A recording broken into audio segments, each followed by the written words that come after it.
So maybe we'll do the prayers in Tibetan today.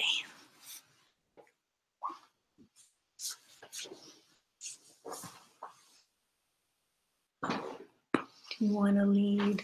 Do you know them in Tibetan? Do you want to lead? What's the first word? Huh? First word.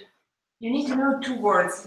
Sashi Puki Jukshing Metotram Riram Lingshin Deyam Padi Sangye Shindu Mikte Owardi Drokunam Dakshinga Chupashu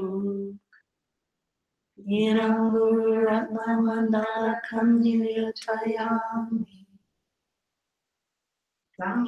Chudam Soki Chognam La Janchu Barlu Dakni Kyapsuchi Daki Chunyengi Pe Sunam Ki Drola Penshir Sangye Drupashu Chudam Soki Chognam La Janchu Bardu Dakni Kyapsuchi Daki Chunyengi Pe Sunam Ki Drola Penshir Sangye Drupashu Chudam Soki Chognam La Janchu Bardu Dakni Kyapsuchi Daki Chunyengi Pe Sunam Ki Drola Penshir Sangye Drupashu.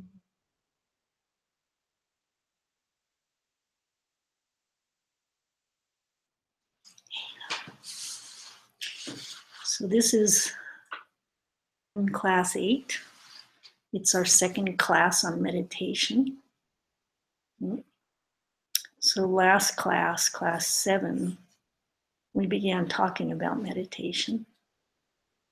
And they talked about 2 different types of meditation. Remember, one was called preventative, and that's where we walk around during our day and we try to keep in mind that we're bodhisattvas and we're practicing. And this helps us not to have mental afflictions, right? So that's the one type. And the second they called demolish meditation, and that was sitting on your cushion and going into deep meditation to try to get at the root of our misunderstanding, right? To try to come to see emptiness directly and to understand the nature of reality. So there were 2 obstacles to deep meditation, and that was agitation and dullness. Right? We either have a monkey mind going wild or we get a little sleepy. And what we're looking for is that bright, clear, focused, happy state of mind right in between those 2. Then they started talking about isolation, and isolation physically, which meant, being careful of who and how you socialize, right? Make sure that your friends are people who are going to support your Dharma practice. And the other is isolating yourself physically by going into retreat, right? And then the mental isolation was to pull yourself. I didn't turn mine off either.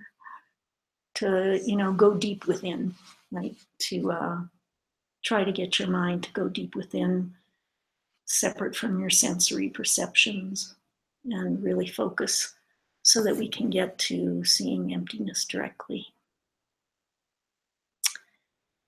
So then they talked about the causes of distraction, right? And that was attachment to outer objects and material things, people. And the other one was this belief in a self-existent me and mine, right? Attracted to that belief in a self. We talked about shamatha, which was that single-mindedness, which is infused with the extraordinary bliss of practiced ease due to deep single-pointed concentration on its object.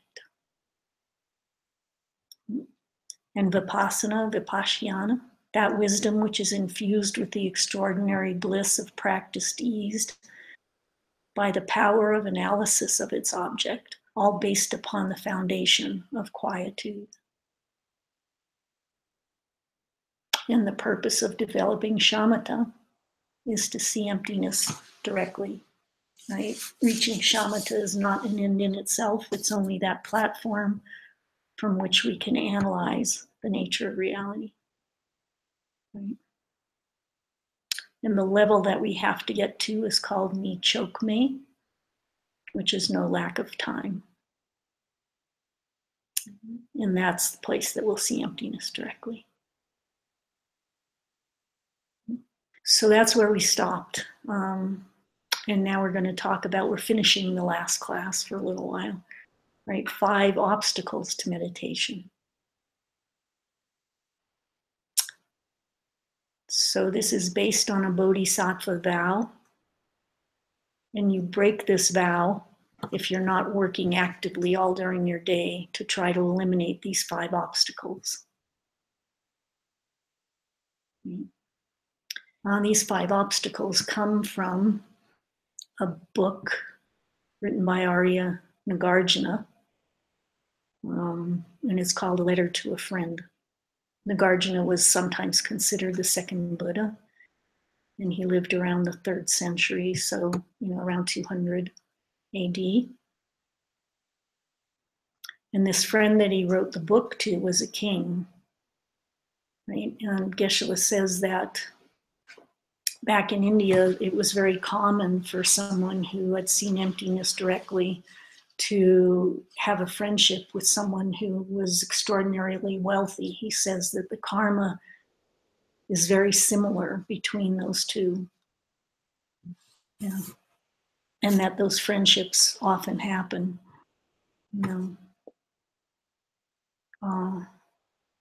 He said 2 karmas are similar in a way and they attract each other.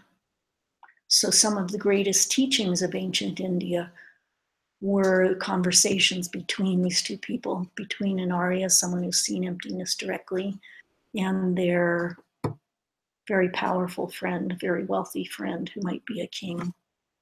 And that there's a part of the Tangyur that's devoted to those kinds of conversations. So the 5 obstacles to meditation. And these are things to avoid during your daily life, right?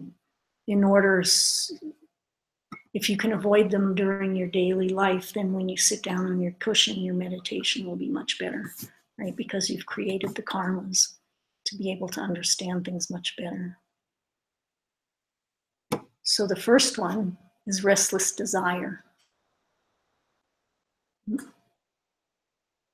And sometimes combined with sentimental daydreaming, they call it. So restless desire is this idea of a monkey mind. Your mind is so busy with all the many different things that are going on in your life that it can't settle down, right? So if you fill your life up with many, many different projects to do, your mind is constantly fluttering around. And when you sit down on your cushion, what's going to happen? You're going to be thinking of this and thinking of that and thinking of this, and it will be very difficult to concentrate. And he says these can even be virtuous things, right? It doesn't have to be negative things that you're focusing on. You could have 10 Dharma projects going, and your mind is just crazy busy with all the different projects that are going on.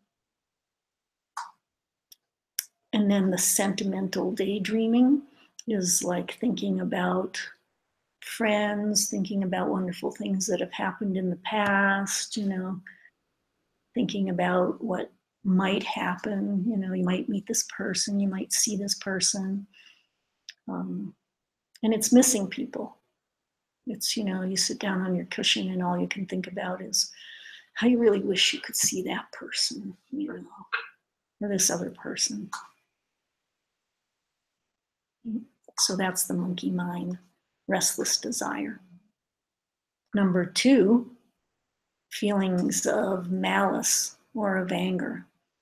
Malice is wanting to do harm to other people. You know, like you sit down, you think about, or you're going through your day and something just happened and you can't stop thinking about how that person hurt you and what you're going to say to them the next time you see them, you know, and maybe hurt them back, right? And he says that this is much less frequent. You know, the restless desire is something we all do most of the time, but the malice and anger is much less frequent.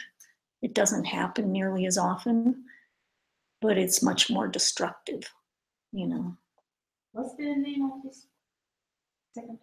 Feelings of malice, M-A-L-I-C-E, or anger. M-E?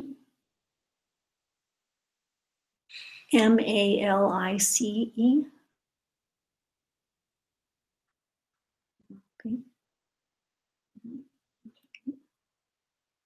So it's kind of obsessing about somebody who hurt you or how you'll get back at them, you know, something like that. Number 3 is drowsiness. You know, it's just a subtly drowsy mind, which I have most of the time. Sleepy, not sharp, not awake and sharp, right? Just kind of spacing out. No. Yeah. And he says that, we've talked about it a bunch of times, you know, it's from not getting enough sleep or having too much food. You know, I ate this afternoon, I was sitting down looking at class and I ate something and I closed my computer and I laid down, you know. Yeah. Yeah. Number 4, attraction to objects of the senses, right? And this can be food, you know, music. You see people who walk around with their earphones like there's never a moment there without music playing, you know. Can be sex, it can be being with your lover, you know, attraction to any of the sense objects. And number 5 is destructive doubt.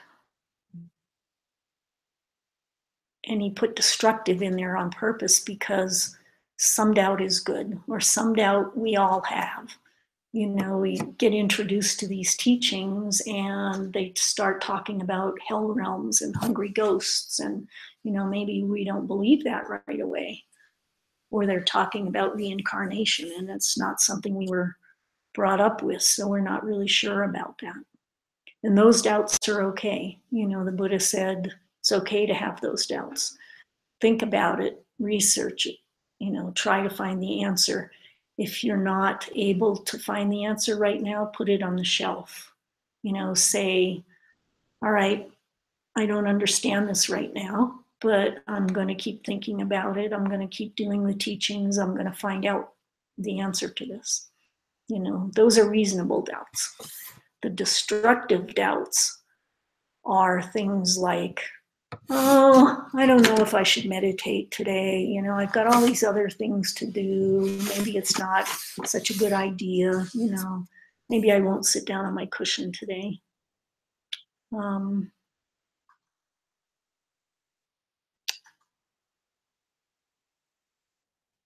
Yeah, so those kinds of doubts, right? Not willing to really think about the teachings. You know, I don't know if that's true. And then going and thinking about something else or doing something else, right? Those kind of doubts where you're not willing to look into it and you're not willing to try to find the answer, those are destructive. They just keep you from practicing. They keep you from the path, from progressing. And then they go into sexual relationships, which seems interesting because, you know, but this is a homework question, those of you who are doing homework, right? And he goes into the things to avoid if you're going to have a sexual relationship with somebody. Right? The first one is begging the other person to have a relationship with you. You know, oh, come on out to dinner with me, you know, you'll enjoy it. Yeah, so begging the other person. Number 2 is not avoiding bad deeds or unethical conduct when pursuing them. Okay. So number 1, begging the other person. Can anyone else think of an example of that?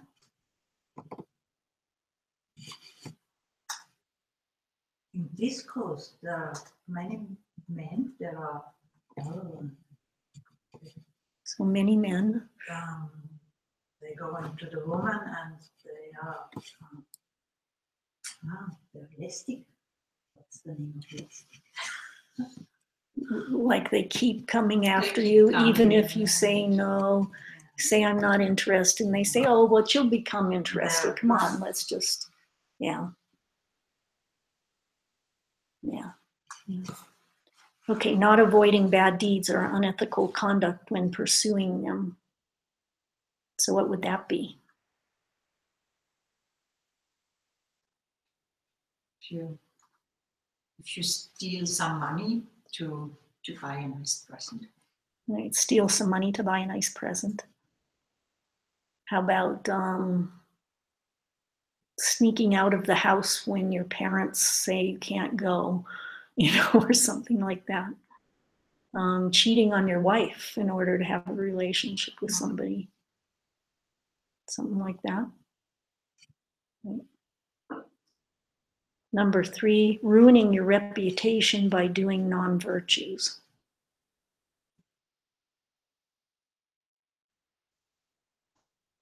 Breaking up with your wife if you're married. Breaking up with your wife if you're married. To have another relationship. To have another relationship.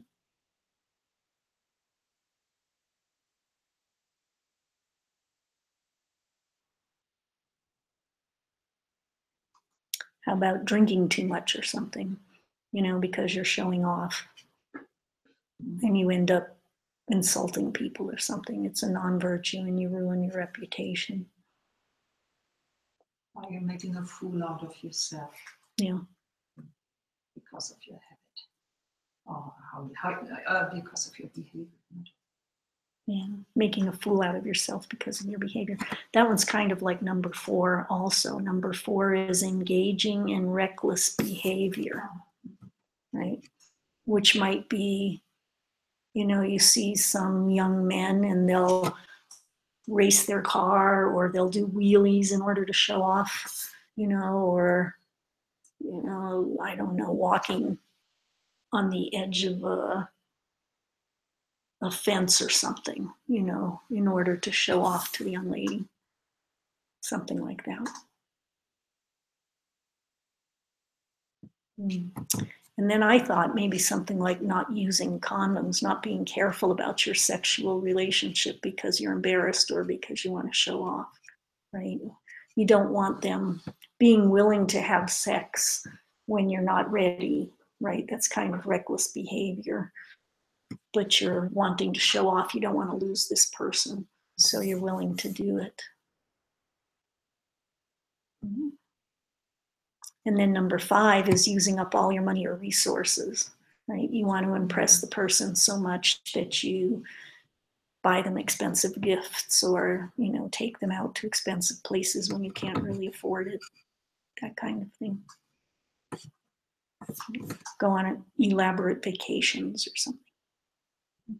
So those are all things that we shouldn't do while pursuing a relationship with someone. And then he says, you know, if you're in a relationship, you should see it in a realistic way. See your partner as a stinking corpse, because that's realistic. Because he or she will soon become that. Right? And somebody says, I know that my partner's going to die in 15, 20, 30 years, 50 years. But right now, you know, they're really nice and they're warm and they're cuddly and, you know, they smell good, you know, all of those things. But most of us know who've been in relationships that, you know, it's really wonderful and exciting in the beginning. And then you get the partner, and after a while, you realize that they drink too much, or they snore, or they have smelly gas, you know, or they wake up in the morning and their breath really smells terrible, you know. That it doesn't take long to begin to see the negative parts of being in a relationship as well as the positive parts. Right? So they say, devote your time to practicing the Dharma. And if you're going to be in a relationship with someone, make sure it's someone who's going to support your practice of the Dharma, you know, someone who will work with you on those things. Right? Because there's more than a 50% divorce rate in this country. And that's only among the people that go all the way to getting married, right? So all of these wonderful relationships, you know, many of them don't last. And all of them end with somebody dying in the end, right? So it's really important to look at what's really important, you know, and to practice the Dharma.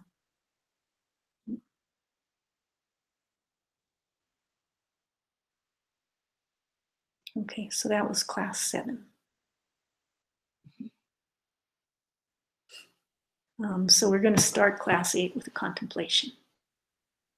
Okay, so we do contemplations. We sit quietly, close our eyes, and listen. Okay. This one is called Where to Devote Yourself to Meditation. We spend our days in gentle walks and thoughts of helping others, here in the silent peace of the forest, flowing in soft breezes. We live doing as we please in our mansion of a wide, flat rock, cool with the touch of moonlight and sandalwood scent of the holy. Living deep within the woods of peacefulness, completely emptied of conflict and the afflictions. We live where we please, as long as we like, in abandoned houses or caves, or else at the foot of a tree. We have given up the suffering of owning and protecting things. Carefree, we live relying on nothing.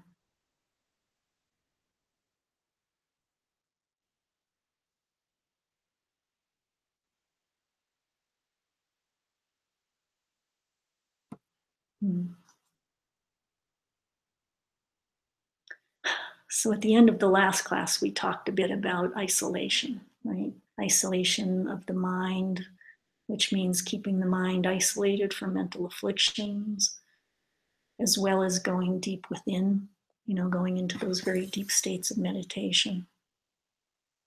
And to keep our mind from seeing things as self-existent, you know, which is how we all started out, you know, before we met the Dharma and heard anything about this.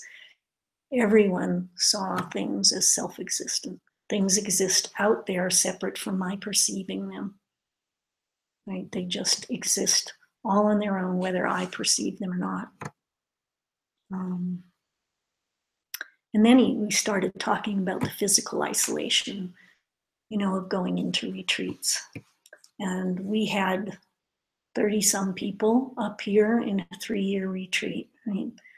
They were all alone in a cottage, all by themselves, with no responsibilities, you know, except to do their practices, you know, nothing to keep them busy except their practices. You know. So when you go on a long-term retreat and you leave the city life, you can isolate your mind from bad thoughts. If you're serious about this path, you need to take some time and do that. You need to take some time to separate yourself from all of the busyness, right? From all of the things that you do. I think about that sometimes, you know, out here at Diamond Mountain, we're far away from all the busyness of the city, But boy, my job, I have to keep so many things in my mind, you know, that I wake up in the middle of the night and think about, oh, we have to put this in this cottage and that in that cottage, and you know, just a lot of different things. So if you don't separate yourself from that, you know, even studying, you know, all of those things, it's a lot to keep your mind busy all the time, right? So they're talking here about going into these deep retreats and isolating yourself from all of that busyness. You know, and they suggest starting with a short retreat, like a weekend retreat, moving into a week or 10-day retreat, a month-long retreat, and eventually, you know, going into the longer retreats. He says if you never go into retreat for longer than 15 days, you know, you'll never get to that point where all of that busyness starts to quiet down, you know. And once that happens, you know, for the first 2 weeks, there's all of this stuff arising in your mind. And then you get to where things, they've kind of run themselves out, and suddenly your mind doesn't have anything to focus on. And he said often at that point, people will get very nervous. You know, they won't know what to do. They'll start obsessing about something. You know, you'll start obsessing about somebody or something from your past. So they say at that point, it's very important to give your mind something to focus on. And that focus is compassion. That focus is thinking about other people. And they're going to begin talking now about seeing other people as important as yourself, taking care of other people as much as you would take care of yourself. You know, so you fill your mind with compassion, and compassion is a protection that keeps you from obsessing about other things, other negativities.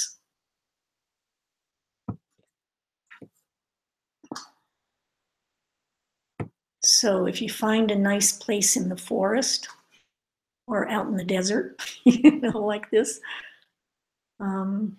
they say it's better than a mansion.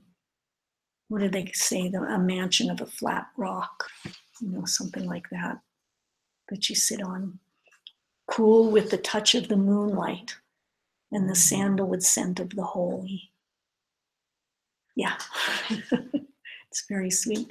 They say that holy people, people who are very virtuous, give off a certain scent. You know, if you've ever been around someone, it may not be a scent, but there's a feeling sense of this person, you know, that's very powerful and very strong. So it's really good to do retreat in places where other people have retreated before, or places where holy people have been. You know, this is why I think people go to the caves where some holy being has sat and meditated, you know. It's why so many people visit the Bodhi tree, you know, to be able to get a sense of that person who was there, you know, the Buddha sitting there, and what that was like. So Gyaltsab Je explains this peacefulness as being away from those two extremes that destroy your meditation, right? So peacefulness is that place. We talked the other day, when you're doing meditation and you're catching your mind going, it's either going up into agitation or down into dullness. And there's a point that you reach right in the middle, right? That's awake and alive and incredibly peaceful.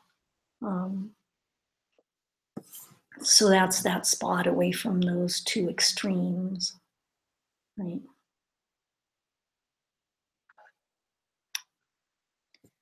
And then he says, we live where we please as long as we like, right?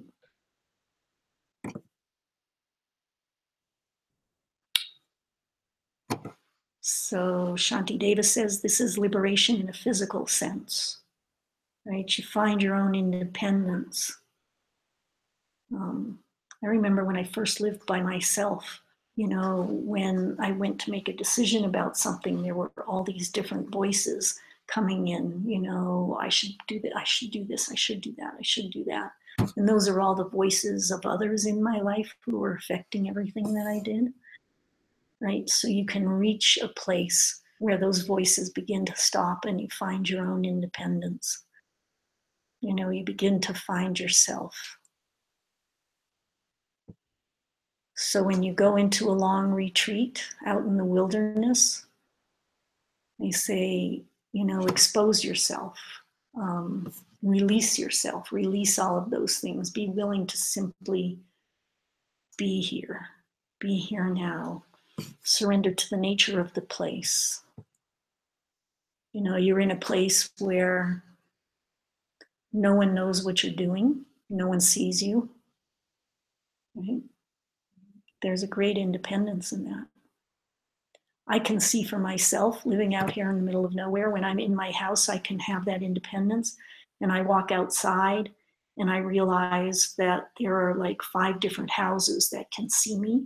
And it does something. There's a little tweak in there, you know, like I have to be a little bit of a different person because someone can see me, you know.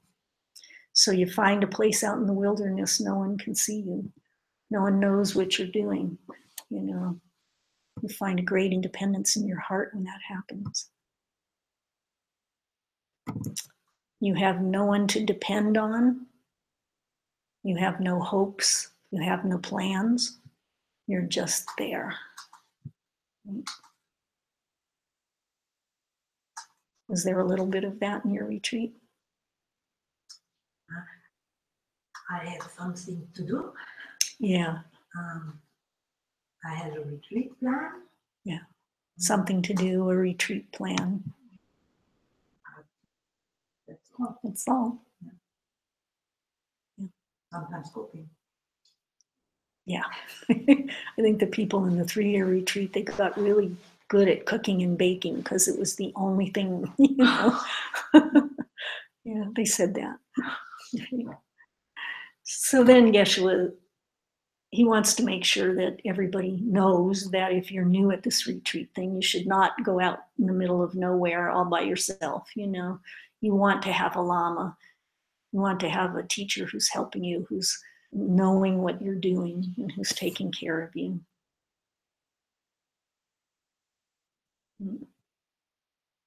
So then Master Shantideva says, we've given up the suffering of owning and protecting things.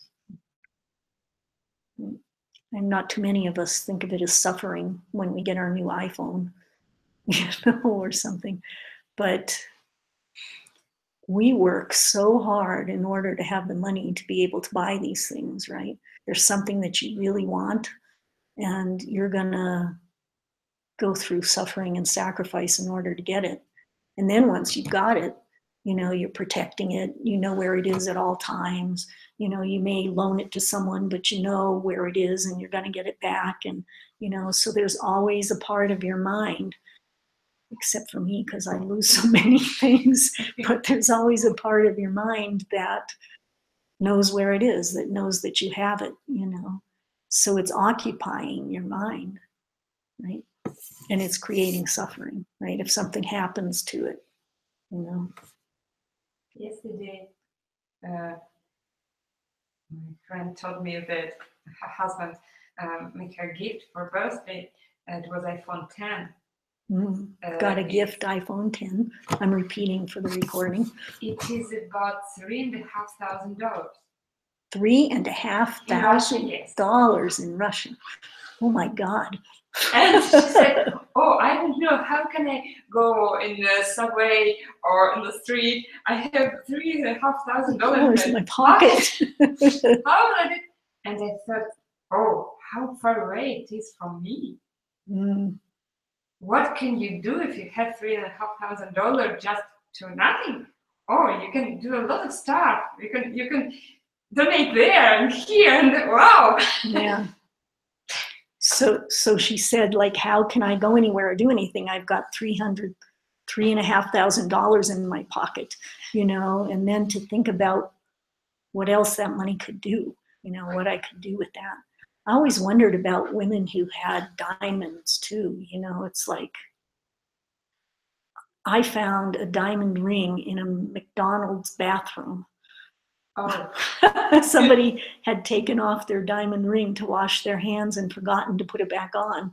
You know, it's like, yeah, I mean, the suffering, the fear that goes along with all of that.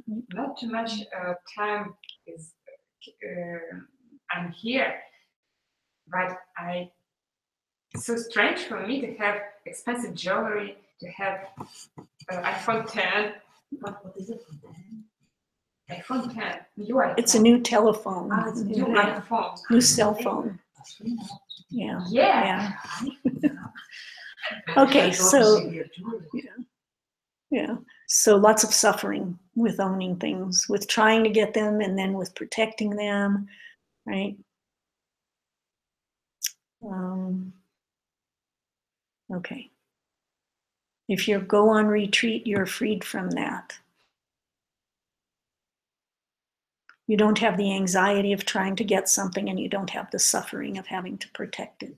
I think when they went into 3-year retreat, it was suggested that they dissolve everything, right? They didn't want to have to think during retreat, I wonder what's happening with all my money, you know? So not everyone gave up everything, but they trusted somebody to take care of things. And then we're supposed to let go of even thinking about it, so that when they came out, you know, it wasn't like they would get upset if their things weren't there anymore. When I was first in this, doing meditations and studying these things, there was a young man, you know, 30. To me, that's young. He said, I gave up everything and I went traveling and I, you know, meditated all the time. And then somewhere in this conversation, he told me, well, he had $30,000 in the bank. You know, he gave up everything to go and he lived on nothing, but he always had that money to fall back on if something happened. And you think about all the people in the world who don't have that, you know. So it's a totally different experience, you know, to let it all go, right? To just let it go. So contemplation 14. What to meditate upon. And this is where we get into the compassion, right? The service of others.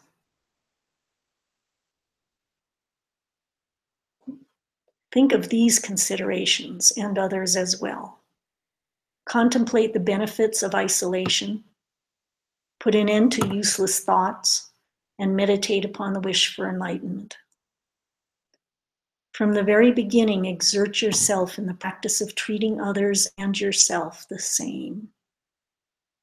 When the happiness and the sufferings are the same, then you will care for all just as you do yourself.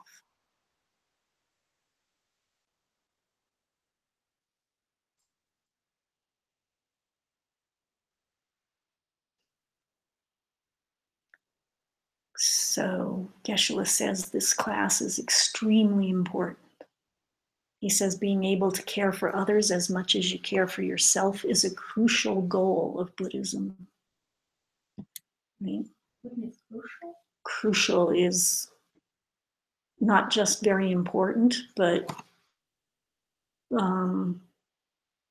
it could be kind of a balancing point. It's needed. He says it's right up there with perceiving emptiness directly. And it's what the Mahayana is all based upon, right?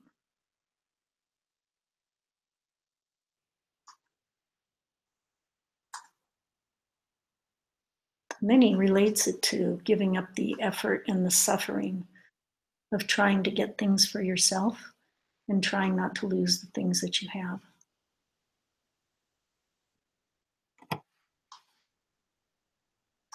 So it's interesting because this is the chapter on meditation, right?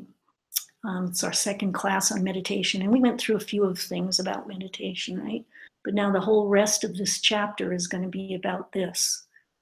It's going to be about coming to see yourself the same as everyone else, right? And caring for others as much as you would care about yourself.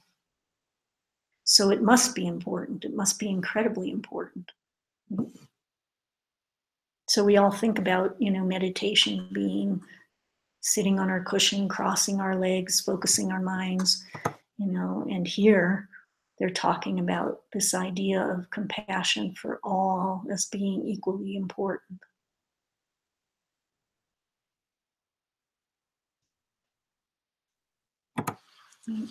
And again, you've been in retreat for approximately 2 weeks, and you realize that you've not got anything to think about anymore. It must be a different retreat that he's talking about, where you're doing single-pointed meditations. Thoughts of your girlfriend have arisen and gone, thoughts of your husband, thoughts of, your job, thoughts of keeping track of this thing and that thing. And there's a void, Suddenly your mind doesn't have all of that. So things will arise. You begin to obsess about all kinds of things. Your mind needs something to think about, right? You're thirsty, you're hungry for something to think about. So he says, release all those useless thoughts. As the vacuum appears, fill it up with thoughts of others. Fill it up with compassion. Meditate about the wish for enlightenment for the sake of all beings. And how do you do that? What is the method for doing that? It's this practice of treating others the same as you would treat yourself.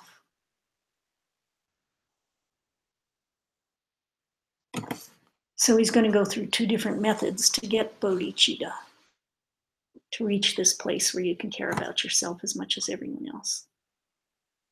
He said it's one of the most important moments in your Dharma career. One is seeing emptiness directly, and the other is the direct experience of bodhicitta, that direct experience of caring for others as much as you care for yourself. And you have to get to the point where you can trigger that in your heart. And then he says it's really difficult to translate this section because in some ways it's very simple. It seems very simple, and yet it's so profound that most of us miss the meaning. Most of us, it sounds too simple to us. It doesn't make sense, right? It goes against our normal way of thinking about things. And then he talks about this idea of kelwa. In Tibetan, kelwa is having enough spiritual goodness to be able to understand something, right? That's why monks will go out and for 6 months they will help. They'll do virtuous projects before they study emptiness, because collecting that goodness, collecting that merit will help you to understand the profundity. Is that a hard word for you guys? It will help you understand how profound, how deeply meaningful these things are, even though they sound so simple, right?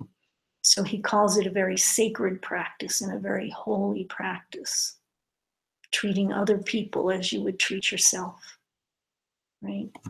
Being as worried about other people's happiness and suffering as you are about your own.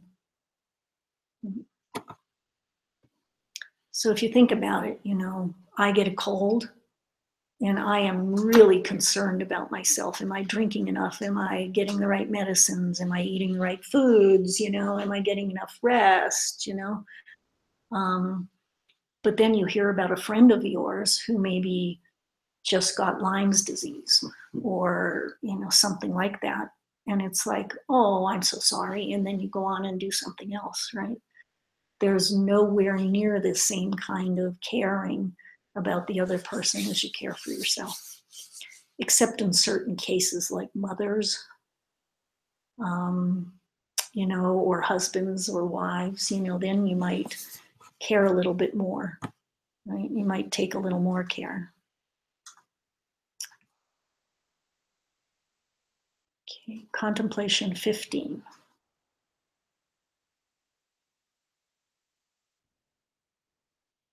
They are a part of you too. There are many separate parts, the hands and all the rest, but we dearly care for them all as a single body. Just so shall I work for the happiness of every different being, treating all as equal, all as one, thinking of their joy and their pain as if it were my own.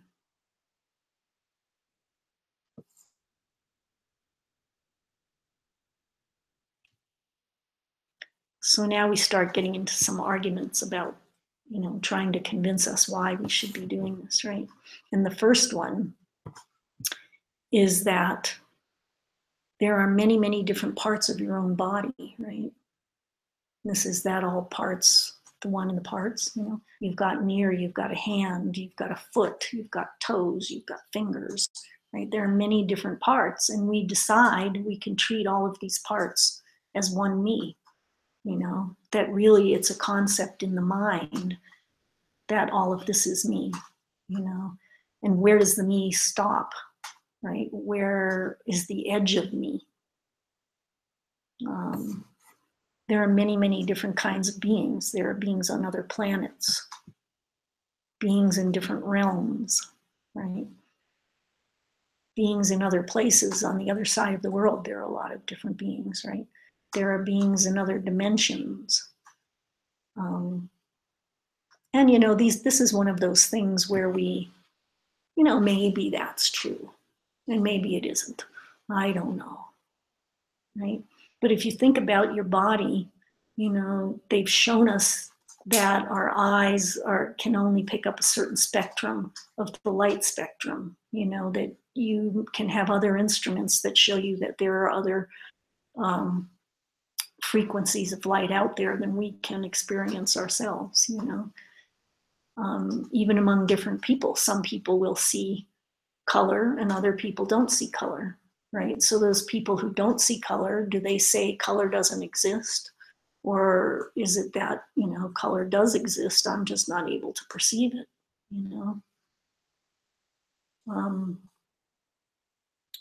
there are people that say that they can see ghosts. Who knows if that's true? Maybe it is.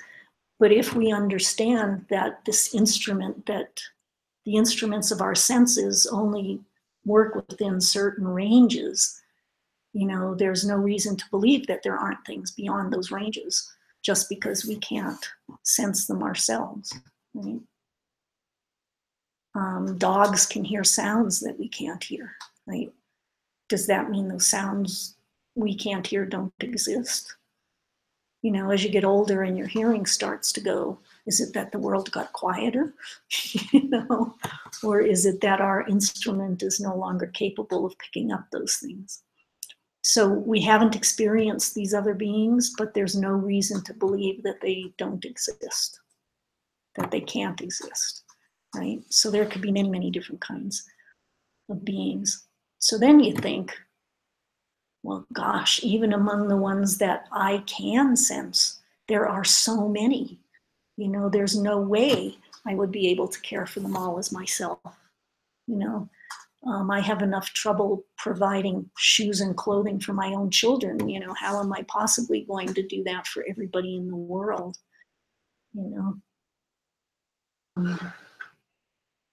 But even so, it's important to begin to start to think of them as yourself. Right? So where does you begin and where does you end? We mostly come to think of it as the edge of our skin, but then what about when you meet one of those holy beings and you can feel them from across the room, What about, did you ever walk into a room and know that somebody was angry in that room? You walk in and suddenly it's like, all right, what's the matter with you? Your senses have extended beyond this border, right? Your senses have gone out to feel that other person, right? People talk about auras, they say they can see auras, right? And this is something that's out here maybe, right? Me extends out to here because that's where my aura is, you know. If you can have the concept of me, which includes all of these many parts, why couldn't it have a few more parts? You know, when you think about it, it's only a mental construct, this idea of me, right? It's only a mental construct. Is it self-existent? You know, is it inherently that way? Me ends here, you know, or could it be different? You know, those who have given birth, you know, the mothers among us, know that when this little being cries, you know, it breaks your heart. You know, there's a part of you that sees this being as yourself, right? You're watching them all the time. When they get sick, you'll do anything for them to try to make them better, right? If something happens to them, it's devastating to your own heart, right? Why can we not extend that beyond just the children, you know? You're in a relationship, you know, your husband gets deathly ill, gets cancer, and it's devastating to your own heart, right? But why is it only that person, right, that elicits that response from you? You know, why family members? You know, if I hear that my brother is ill, I'm going to make efforts to go and see him and to try to make him feel better. Why? Because I was born into the same household with him, because I lived for a period of time and had similar experiences as him. Why is that different than, you know, the woman who lives next door? We make a decision in our own minds, right? We have a concept in our own minds that make it so, right? Why could we not extend that to other people? You know? So your concept of you is simply that. It's simply a concept, right? Does it end here? Or is my computer part of me too? If you were to come and take my computer, am I going to get upset about that? Yeah. Yeah, because it's mine. It's me and mine, right? So I have extended this concept of myself to my computer, right? What about my clothes? How much is my concept of self involved with my clothing? You know, for me, not much. I wear rags a lot of the time, but you see people who won't be seen without their makeup, you know, or without their nice clothes. I had a friend who could work in her garden in ratty clothes, but if she were to go to the store or someplace else, she had to have nice clothes on. She had to be tailored. She had to make an impression on people. So her concept of herself, you know, was in her clothes. Geshe said Einstein, obviously his concept of himself ended at his scalp because he didn't care what his hair looked like. You know, every picture of Einstein is this, right? And then what about the paper you write in school or the grade that you get? You know, what about the car that you drive? You know, how much is your concept of me involved in those things? You know, I would be seen in these clothes, but I wouldn't be seen dead in that thing, you know? So our concept of self extends beyond the borders of our body. My son-in-law, he was 20 maybe, something. And he woke up in the morning in bed and, you know, he was totally holy himself. You know, he woke up and then he turned over and his arm had fallen asleep. And when he turned over, his arm just went whop and hit the wall, you know, and he said in that moment he understood, you know, because his concept of self was totally fine. When this arm hit the wall, it didn't hurt. It was like, that arm isn't me anymore. You know, me is totally intact, even with this arm asleep and hitting the wall, and I don't feel a thing, you know. So if you were to lose a finger or a toe, would you still be you? there's a place, right, where we all draw a line, you know. If you lost your arm, maybe that would be more important than if you lost the tip of your finger. You know, maybe your concept of self would change a whole lot more if that arm was lost, you know. Maybe movie stars who adopt 10 children, you know, their concept of self has now extended out to include those 10 children. Wherever they go, the children come. Wherever, you know, they have to know where the children are. That kind of thing. And then, like, where is it you draw that line? There are people you could do all kinds of things and they won't get upset, right? But at some point, you'll cross the line and then they'll get upset, you know? And then there's other people who, you know, do the littlest thing, like pick up their pen and write with it without getting their permission, and they're upset, you know? So everyone has a different line, right?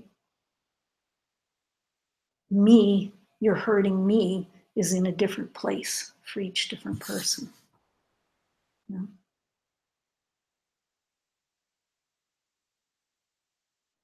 So it's a decision that we each make, even though it doesn't feel like it. You know, it's a mental concept, and we can decide where that line is. We can work with that. And then he talks about how it's a matter of karma. You know, where and how we relate to it right now is a matter of our past karma. And that's why for some people it's closer. You know, it's, you take my pen and I'm going to get upset. And for others, you know, here, have my house, you know, come in and do whatever you want, and I'm not going to get upset until a much further out point, right? That's all determined by karma, right? And we can change it. We know that karma is changeable. So we can change that line, right? We can plant the seeds to change how we relate to ourselves, how we relate to this concept of self.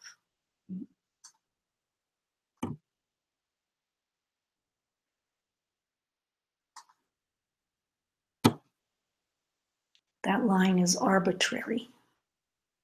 Those of us who have studied emptiness, we know that, right? We know that just about everything is arbitrary. We can change it.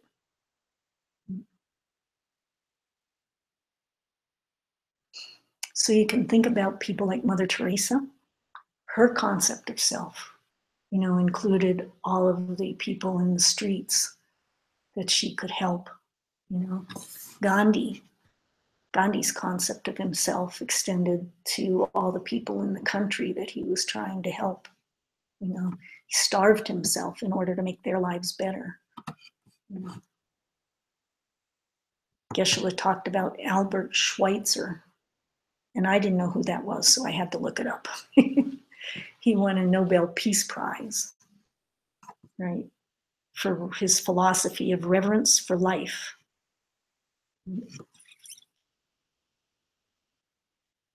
So his concept of self extended to all life.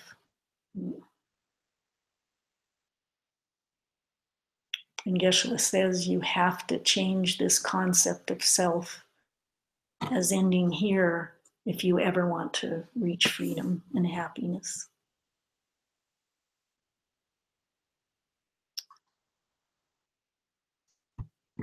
And then he says it's not about taking care of other people as yourself. It's about actually seeing other people as yourself and then taking care of yourself, right? So it's seeing Marianne as myself, and then I'm going to take care of myself by taking care of you. And likewise, you know, that every person is yourself. And so you are taking care of yourself by taking care of them.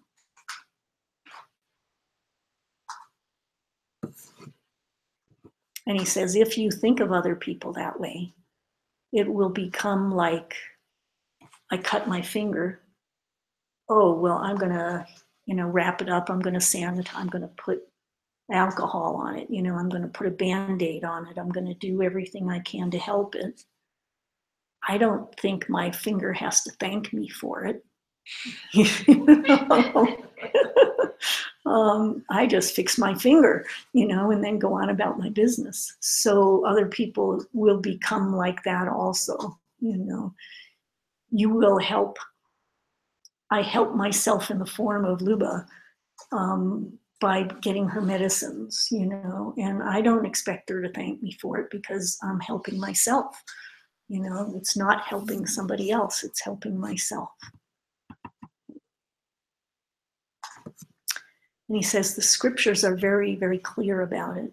Compassion, helping yourself. It's the protection. It's what's going to protect you. Right?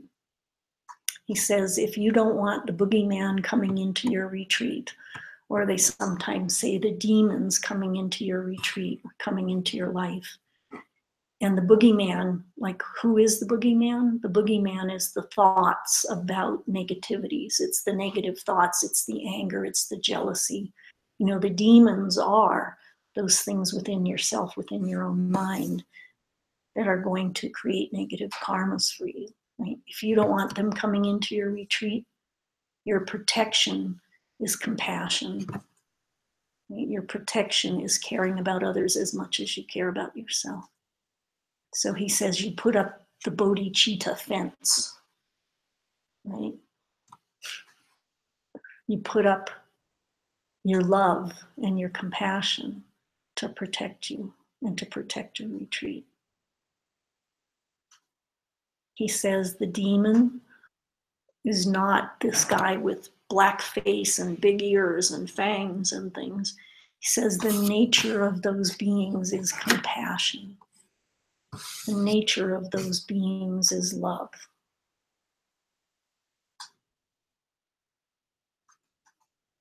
Okay, so then, what if I get to the point where I can see you as myself, right? And I can treat you as I would myself. How is that affecting you?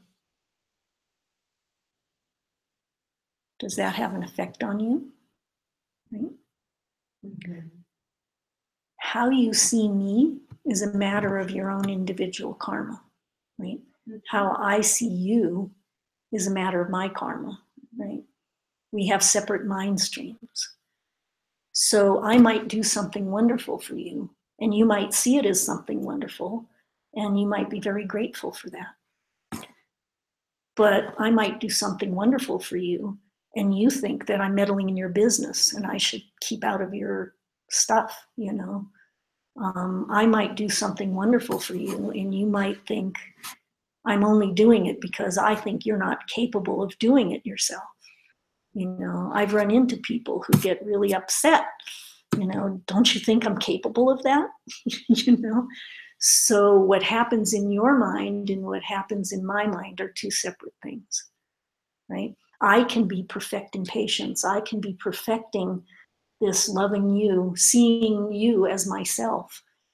But you could be thinking totally differently about what's going on, right?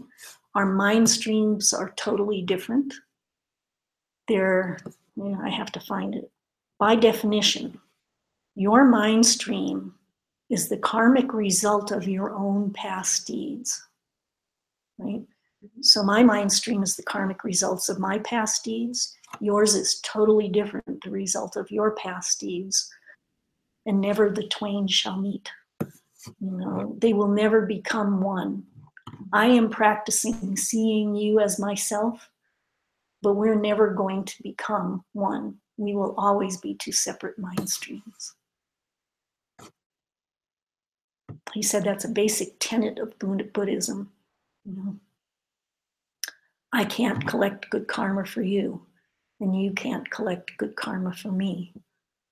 Right? My negativities are not affecting your karmic mind stream. It gets tricky. Right?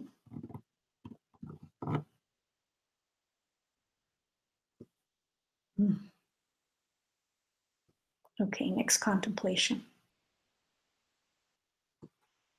What makes your pain mine?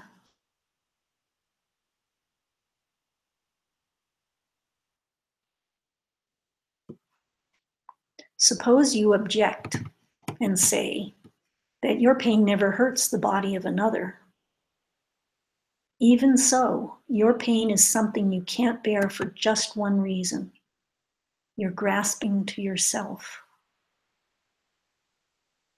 Just so, even though it's true that sufferings others feel never come and strike you, still it is your suffering, since you'll find them hard to bear once you grasp to yourself.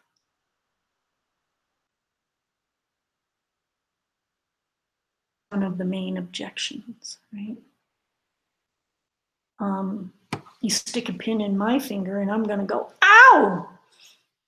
You know, I stick a pin in your finger, or someone sticks a pin in your finger, and I'm going to think, oh, I'm sorry.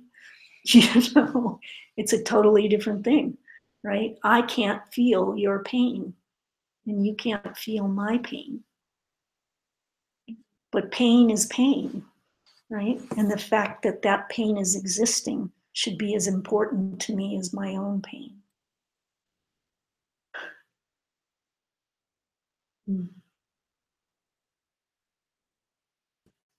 So it's all, again, that question of changing our conception of what is real and what isn't. And this is one of those things that's so hard for us to be able to grasp, right? That because pain exists out there, I should see it as my own pain.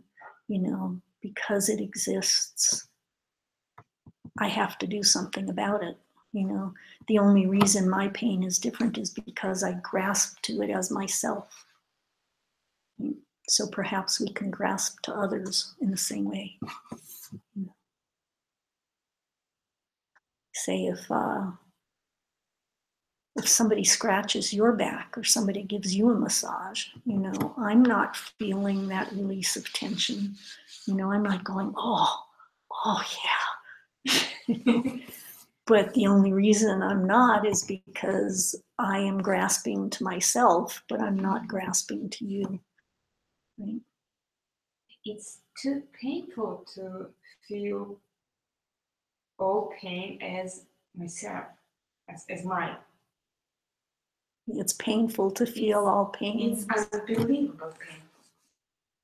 So I try to distance from it because it's really hard. Yeah. She says it's very hard to feel all pain as your own because it's overwhelming, right? It's so much and it's so difficult. It's too much. Yeah. I was in this place in the retreat. I thought about all the pain and the war. Yeah. And it was, wow. And then I had the idea, I must change my seeds. And then I can see them as holy beings and without pain. This was fine. Yeah. Then I can do my practice, and it's not so much pain. I must. Yeah. It's too much for me. Yeah. So let me see if I can say that again for the people on the recording. That in retreat, you got to a place where you were feeling all the pain of all beings, and it was like so overwhelming. So then you did a practice of seeing them all as holy beings, right? And that eased that pain for you. And then you were able to do your practices. Is that? No, I had the idea, I had to change my seeds. And then I can see them as holy beings. And without suffer. Right. So you had the idea that you could change your seeds to be able to see them as holy beings who don't suffer. Yeah. I think the pure lands. The pure lands. It becomes pure because my mind becomes pure. Yeah. The pure lands become pure because your mind becomes pure. Then I can see purity. And then you can see purity. Yeah. I think that, you know, what arose for me when you said that, this is very beautiful, Right? But it was a retreat. But it was a retreat. Yeah, and you can really work with things. What arose for me was you have to start slowly. You have to start with a few, and you can build up your capacity. And you build up your capacity in part by planting the seeds to be able to do that. I was born with it. You were born and with I it. tried all my life. I tried to don't feel it, to distance from it, because you can stay with it. You Born can with live it. with it. So it should be as a step to what is behind this. For the next step. In this step I can stay. I cannot stay. Okay. I cannot should go stay or in down that step. or higher. Yeah. What behind this idea? Yeah. So she said she was born with it. And it's not a matter of, starting slow because it's there, right? And it's a question of where to go with it, whether you go up or you go back. Now, how can I go up? So Don't know how to I go went up. back. So she went back. Well, there's a few things. And what you said is one of those that's arisen for me as I go through this class, right? When you see suffering outside of yourself, where is that coming from? If we go back to emptiness, where is that suffering coming from that you're seeing? If I see Regina suffering, if I see Luba suffering, where is that coming from? Yeah, from me. I have planted seeds to see that suffering out there. So functionally, right, if I'm helping end that suffering, I'm helping myself. Right? I'm changing the seeds in my own mind to be able to see the suffering or to be seeing the suffering. Right? So you are me functionally. Right? Yeah. So every place you can change your seeds to see suffering, you need to do that. Every place you can help other people, you're changing the seeds to see all the suffering.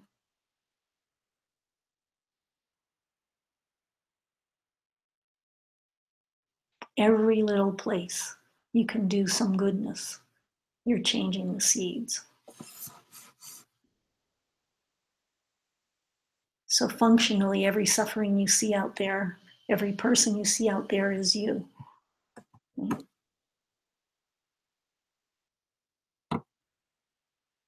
You do mean I should help these suffering beings and dedicate it to don't see any pain in my life, for example.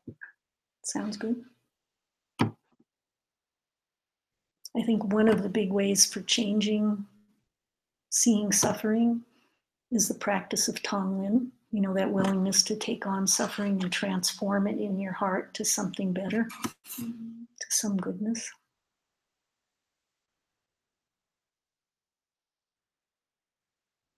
And we talked earlier in one of these classes about, we're so constantly having our mind in states of negativity, just little niggly things, getting upset about this or that, having a negative thought, judging somebody else about something. We're so constantly doing that we need to take every opportunity to have a good thought, to do a goodness, if we can go around all through the day and take on suffering and transform it into happiness, if we can, any opportunity we see, open a door for someone, make sure you clean up this little bit because it's going to make somebody happy, any place you can do those things, you're creating the karma to see the suffering end in your life. Today I was mopping the ceiling and I was thinking that it's I want to make people pleasure when they will sit in retreat or lie in bed and see white ceiling. It's so nice. It will be pleasure for them. I create pleasure. Yeah. Yeah, so that's beautiful. She said that she was cleaning the ceiling. She was mopping the ceiling and thinking about what pleasure it would give to other beings, you know. It's so much better than mopping the ceiling and thinking, oh, I am so tired of cleaning, you know. So, yeah, so that's how you transform things. And one of the retreaters told me that, you know, you're sitting in retreat and you're doing all this meditation and you're in this building day after day after day. You say, you start obsessing about any little spot on the wall, you know, or a spot on the ceiling. So you did a great deed today. You helped to end the suffering of the world. Yeah.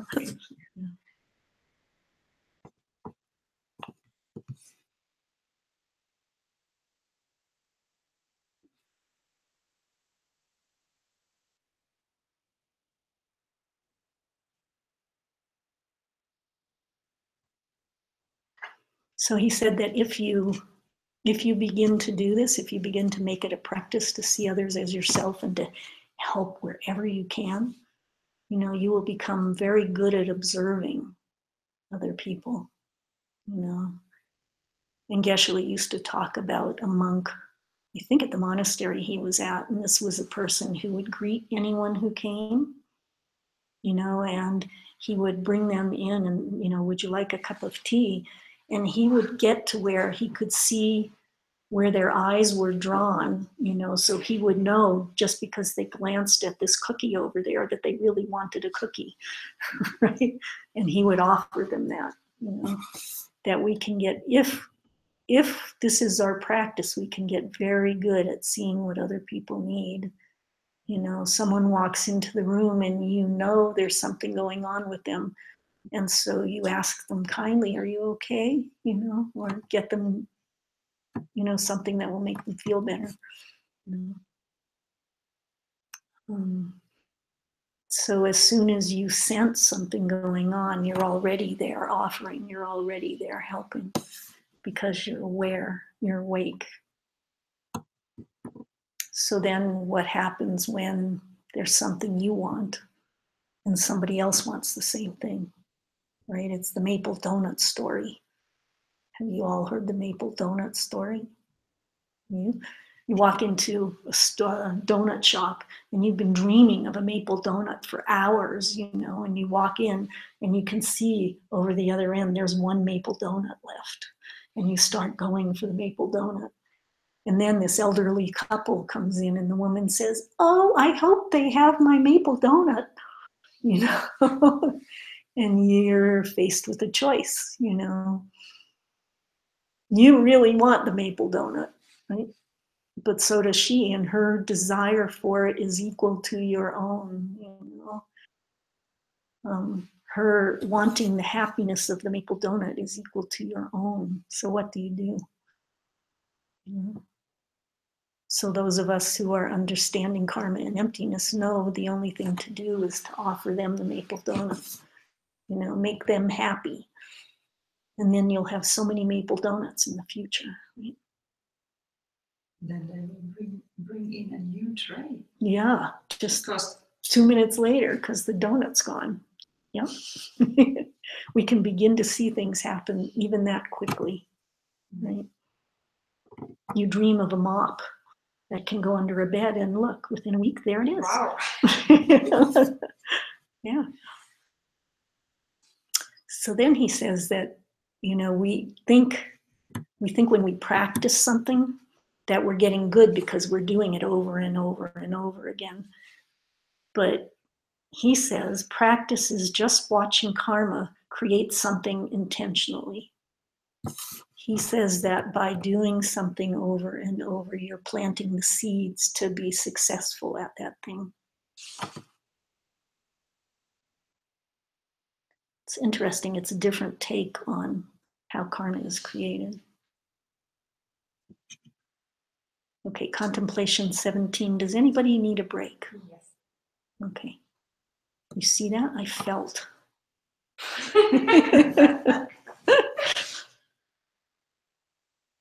Okay. Yeah. So Great, Bodhisattva. 5-minute break. Okay. Okay.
Do you know, can I pause the recording? Sorry?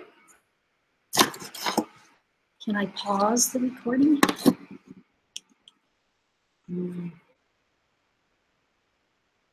Yes, Yes. Oh, I I think can so, but stop. I don't know.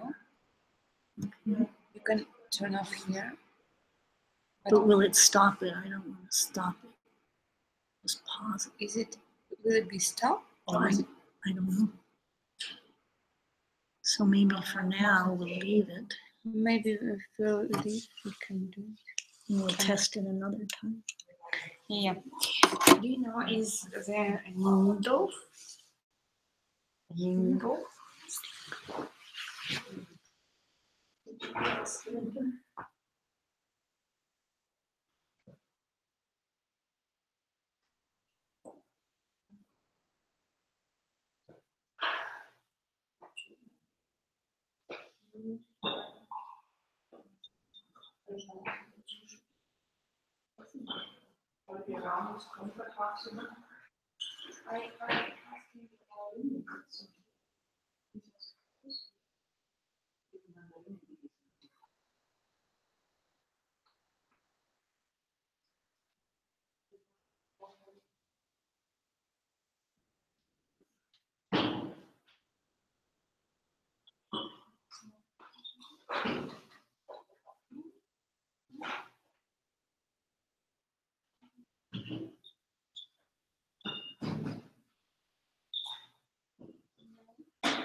Nur aufpassen, dass sie geduldig bleibt.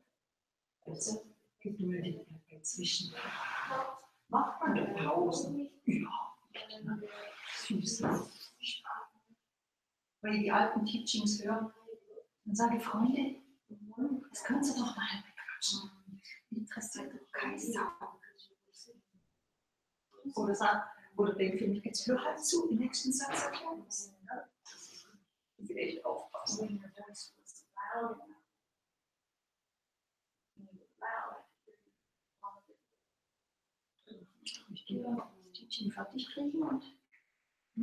Ich will das Teaching fertig kriegen und reinkommen.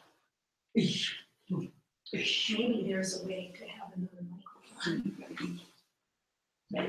Da sich ja nicht. Genau, du musst so weit nach Hause. Na, du wirst halt immer gesagt, It's gently balanced. It might change. Where is the microphone? Is it in camera or is it near you? I think it's from the camera. So it should be we're in the same, like you, in the same distance from the mic. Right, but if it's a one-way mic, it's Yeah. picking me up and not picking you up. Right? Yeah, it's good. Otherwise, you should be able to hear each Yeah, sound. yeah. So like in Geshe-la's class, they pass the mic, right?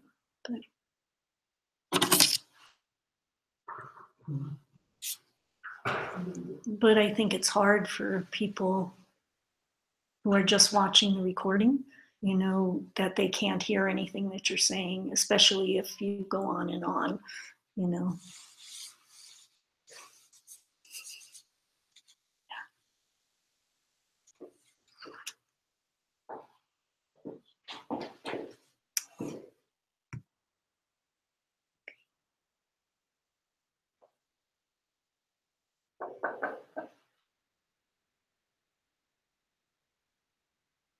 So did we do, I must stop the pain of others because it's pain? I don't think we did. Okay. So Was the 14 another topic from the one before? the one before, I don't feel your pain. yeah, suppose you object and say your pain never hurts me. So I don't feel your pain. How can I ever feel the same about you as I feel about myself?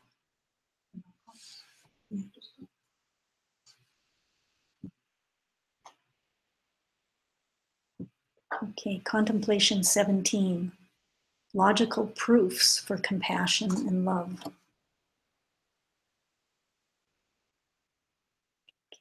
I must stop the pain of others because it's pain. It's like the pain that I feel myself. I must act to help all others because they are living beings. It's like the body that I own.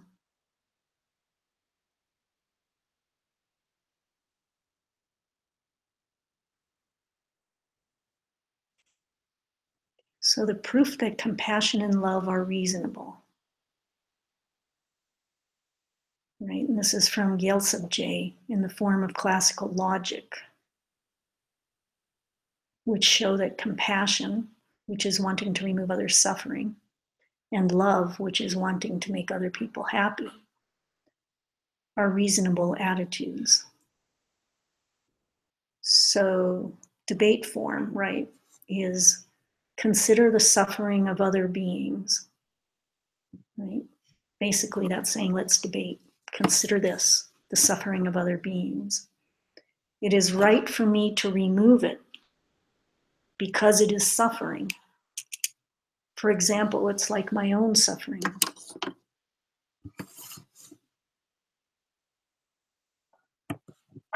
So this is one of those very profound ones that just, they can just go whoosh, you know, huh, yeah. Suffering is something that you and I are responsible for removing wherever it is located. Suffering is suffering. Another person's suffering is just like your own suffering. They have a body just like your body. They have emotions just like your emotions. And when they're suffering, it's just like when you're suffering. So we should stop it. You know, we should put an end to it. Whether it is outside this border that we call ourselves, it's irrelevant. It doesn't make any difference. If suffering is there, we should try to stop it. And it's foolish to think, but I don't feel the pain, you know. But they do feel the pain. You know, pain is pain. It's just as intense for them as it would be for you. So we should stop it. And then bring in that concept that it's my karma to see it, right? I'm only seeing it because I've planted the seeds to see it. So it's my responsibility to change it.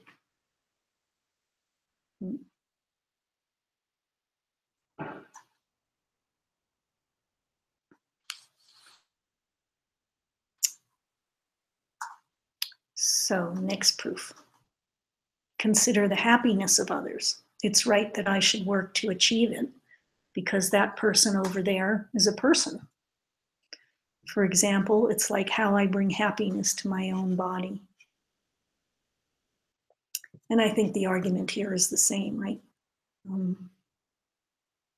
Happiness is happiness, whether it's here or it's there. You know, and then if you could imagine, you know, there's a certain amount of happiness we can feel ourselves, right? But if you spent your day going around making all these other people happy, you know, that happiness grows and grows and grows, you know. It becomes boundless happiness, you know. So that, you know, the Buddha's happiness is boundless. The Buddha has worked, you know, to see happiness everywhere, to see joy everywhere, right? So that's what we're doing to get to that place where everything is joy and everything is bliss. And we do that by helping others to become happy.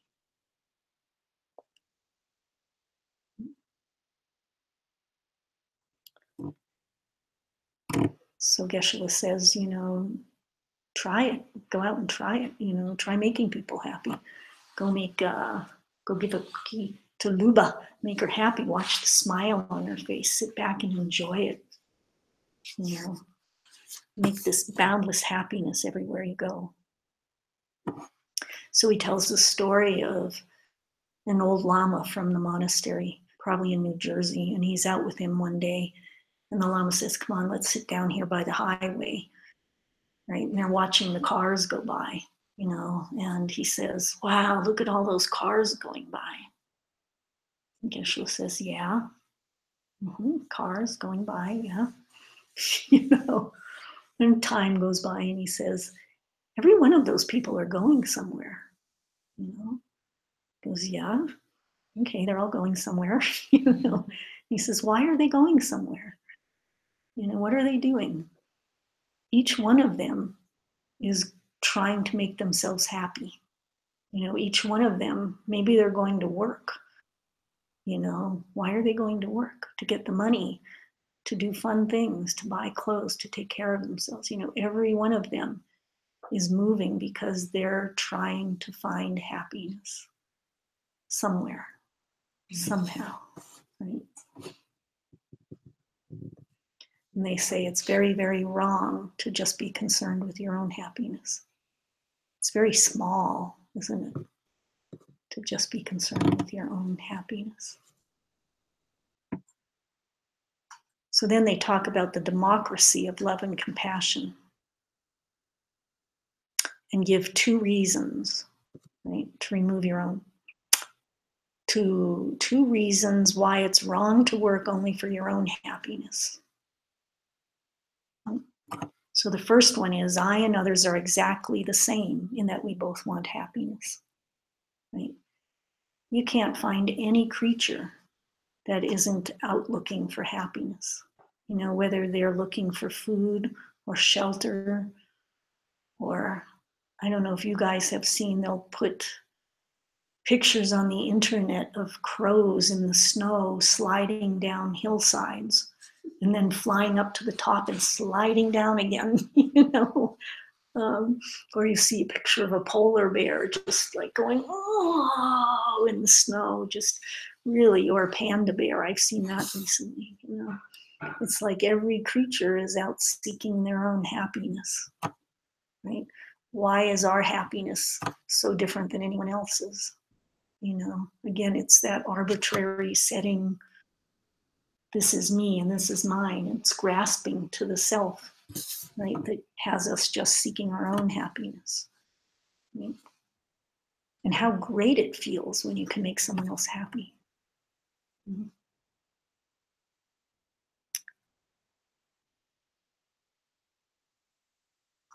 So he says again, it doesn't seem so very profound. It's incredibly profound. And if you're one of those people who can't quite see how profound it is, then you need to go out and create some more kelwa, create some more goodness and merit so that you can understand it. You know? I mean, I know I get great joy out of making other people happy. You know, it gives me great joy. Okay, the next one is, I and others are exactly the same in that we both don't want pain. Did you ever see, I mean, we have so many interesting creatures around here, right? You can run into, come close to, almost step on a rattlesnake. And what's that rattlesnake going to do? He's going to go, whoa, look at me, don't hurt me. I don't want to be hurt, you know. I don't want to hurt you and I don't want you to hurt me. And you stay for a minute and he'll go away. He doesn't want to suffer any pain, you know. Any of the creatures that we run into here, you know, they don't want to get stepped on. They don't want to be eaten. They don't want to suffer pain. So those feelings are exactly the same as our own feelings. You know, we don't want to hurt.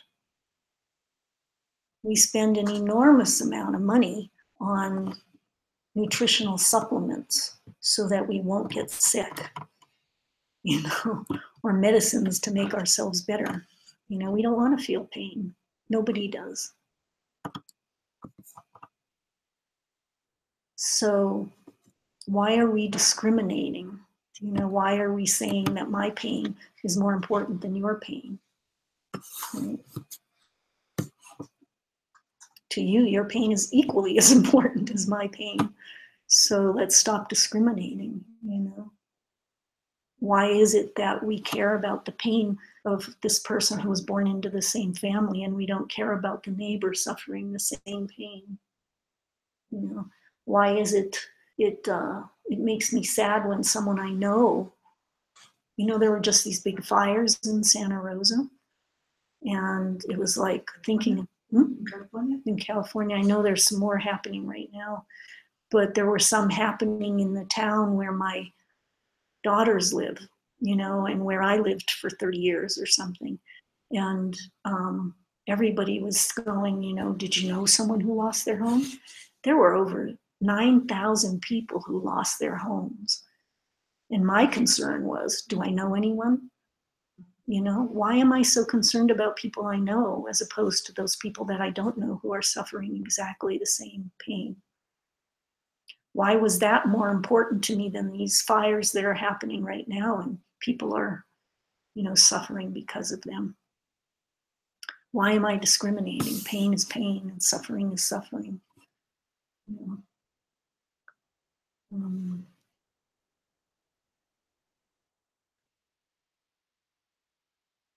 So then we might suggest, you know, if you practice visualizing what it would be like to help people avoid pain. You know, imagine you're walking down the street and someone is about to walk out and get hit by a car and you help them, you save them. You know, you can think of many different things. Start imagining a situation that you come across and you go and you help that person. You know, how good that would feel. Helping the old lady cross the street, you know, whatever it is. You know, a complete stranger.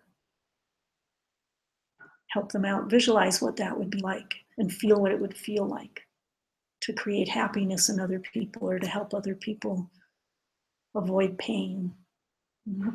It feels great, you know. And then imagine, I think we talked about this before too, imagine that, you know, you're sitting in meditation and you get into these amazingly blissful states, right? You've reached shamatha and there's this great bliss, or you've seen emptiness directly. You know, there's a great bliss that happens. And then you come out of that state and there's somebody sitting there suffering. You know, what does that do to your own bliss? You know, can you be blissful and happy if you haven't helped other people, if you see suffering? You know, you hear about someone being killed. You know, doesn't that create fear in your own heart? Doesn't that create pain in your own heart? You know, imagine what it would be like to be able to help those people. You know, imagine what it would be like to be able to end their suffering. How good that would feel within your own heart.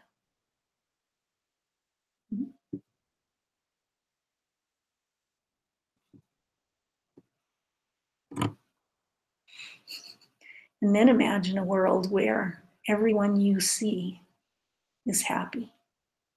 You know, everyone you see or hear about is free of suffering and pain, and they're just happy. What that would feel like.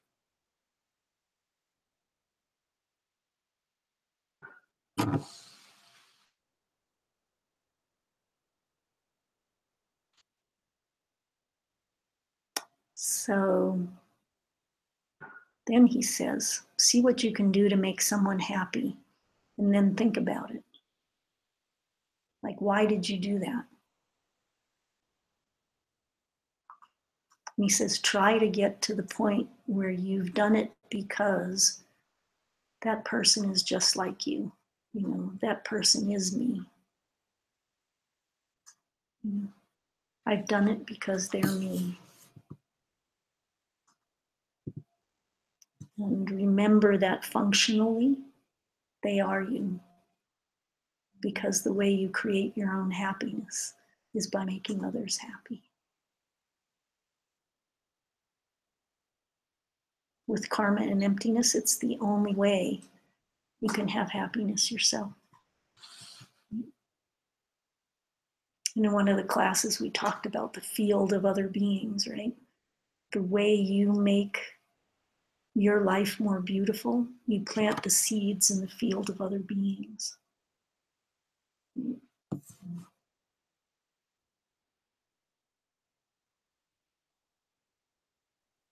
As long as you are perceiving other people suffering, it's because you have the seeds for suffering in your own mind stream. So we work to change those seeds and get rid of that suffering. Your intention to help other beings, your intention to help yourself out there in the form of other beings is what creates your own happiness. It's what changes the world. Does that make sense? Cool. So that's class.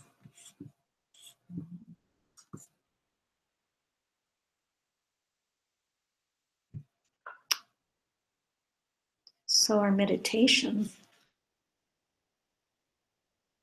is really the same meditation we've been doing after every class, which is to think about the true source of where things come from. Right? Where does your own happiness come from?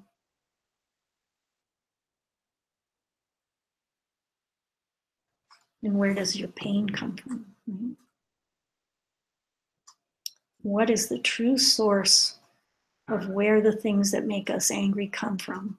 And use all the arguments against other sources.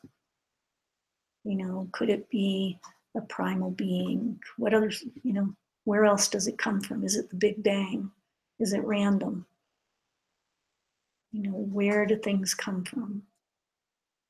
And contemplate as well the fact that most people don't even worry about these things. They're not even concerned with where things are really coming from. And so how precious the teachings are, and how wonderful to be hearing about it all.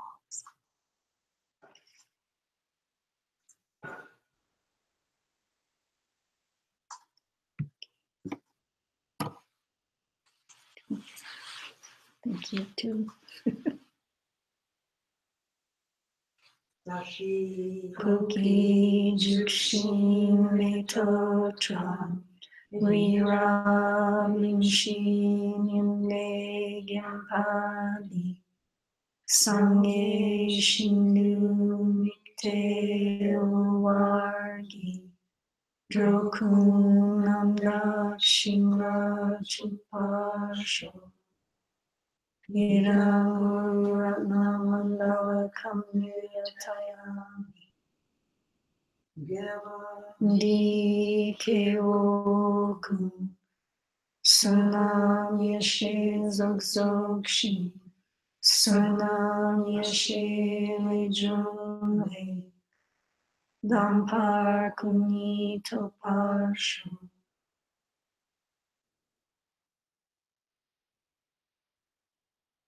And for each of us to do our own individual dedication to something that we personally feel something.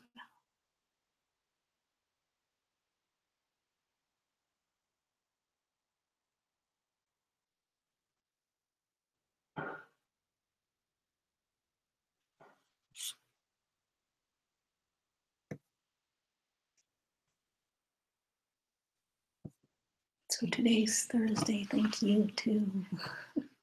So next class Sunday, 6:30.